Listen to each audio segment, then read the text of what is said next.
Peace in Israel was fragile, settling over the arid hills, but war was drawing near.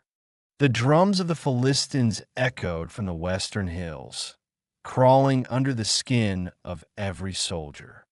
"I can't believe it," a recruit muttered. "The Philistines are attacking. I just want to go home." "We stop here," the scarred captain declared roughly. "Tomorrow, we crush them." King Saul inspected the lines, tall and imposing, yet his heart was heavy with worry about the valley. Among the Philistines stood Goliath of Gath, a giant who seemed more myth than mortal. His bronze armor glittered like dragon scales, striking deep fear into the hearts of even the bravest men. Every morning, Goliath marched to the front lines, his booming voice rolling like thunder across the canyon. "Orders are in," the captain sighed. "We head to the front. No Philistine gets past the valley." They marched to the ridge, shields locked, only to be met by the terrifying sight of the giant. "Hello, boys," the giant roared, stepping forward, his massive shadow covering them completely. "Oh my God," a soldier whispered, trembling. "He is massive. What kind of man is that?" Goliath laughed, a sound like shifting gravel. "They call me Goliath. You will call me Death." Another soldier dropped his spear in terror. "He is not a man. He is a monster." Goliath slammed his spear into the earth. "Send a man to fight me. If he falls, Israel bows." He paused, scanning the trembling line. "Who of you idiots wants to die first?" Even King Saul was at a loss, pacing his tent, unsure how to deal with such a formidable enemy. Desperate, Saul sent messengers throughout the land to gather more soldiers to turn the tide. A messenger arrived in Bethlehem, crying out in the village square, "War is upon us." Jesse's 3 eldest sons stepped forward. "We will stand with King Saul against the Philistines." Jesse embraced them. "Son," he said to Eliab, "battles are won with faith as much as strength." Eliab nodded grimly. "This is my chance to finally prove myself, Father." David, the youngest, watched his brothers prepare. He was wiry and strong, but still just a youth. He wished to go, but knew he had to stay behind to tend the family flock. The next morning, David's brothers left for the valley of Elah. David stayed behind with the sheep, the loneliness of the hills his only companion. "I can't believe they left without me," he murmured, watching them disappear over the ridge. Days later, a lion stalked the flock, its eyes gleaming in the twilight. David, armed only with a sling, roared at the beast and chased it down, rescuing the lamb. Another night, a bear lumbered from the caves. David stood his ground, his sling singing in the dark. "Whoa," he breathed as the bear fled. That was really close. In the fields, David's faith deepened. He played his harp, his voice carrying in the quiet air. "In the fields with the sheep, with my heart I will weep, songs to praise your name." Weeks passed. Jesse, old and worried, paced outside his home. "It is time to send food." David returned from the fields.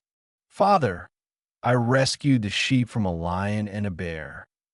"Enough, David," Jesse interrupted, handing him a sack. "Take this grain to your brothers at the battlefield." David hesitated, looking back at the sheep. Okay, father." Early the next morning, David left the sheep with another boy. "Good luck, David," Sam called out. David journeyed for a day, the tension growing thicker as he neared the valley of Elah. He arrived at the chaotic camp. "What is a boy doing here?" a guard grumbled. "I come with food."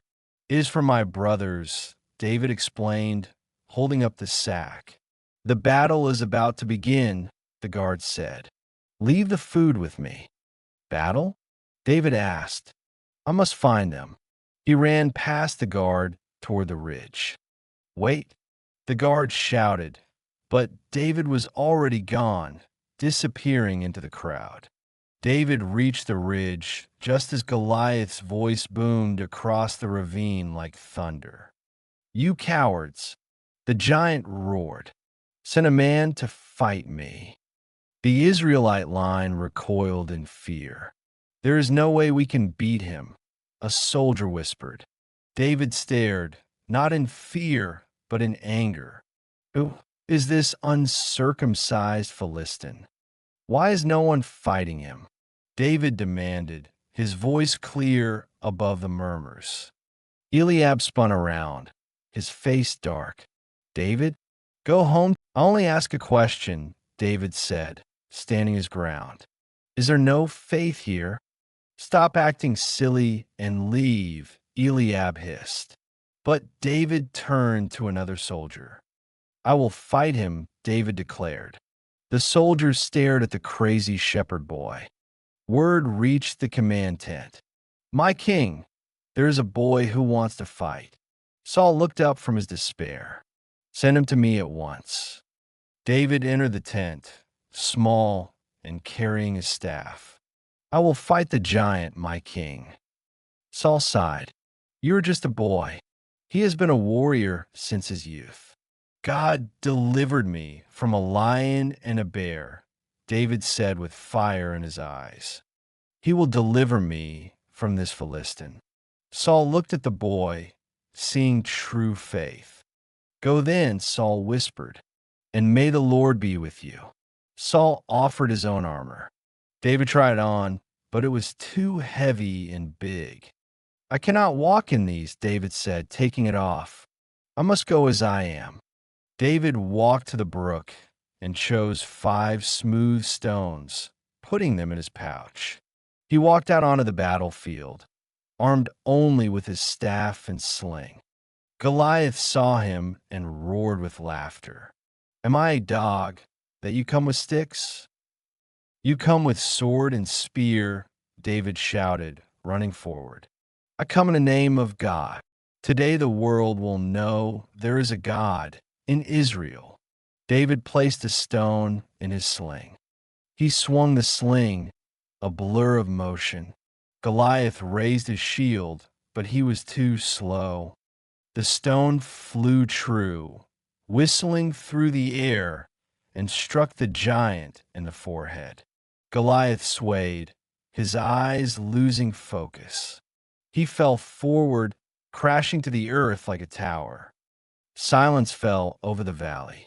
Then, a single cheer erupted. "The giant is dead. Rise, men of Israel!" Saul shouted, drawing his sword. "Charge!" The Philistines panicked and fled. The Israelite army surged forward like a flood. The battle was won, not by an army, but by the faith of a shepherd. And so, the story of Goliath ended, and the legend of King David began.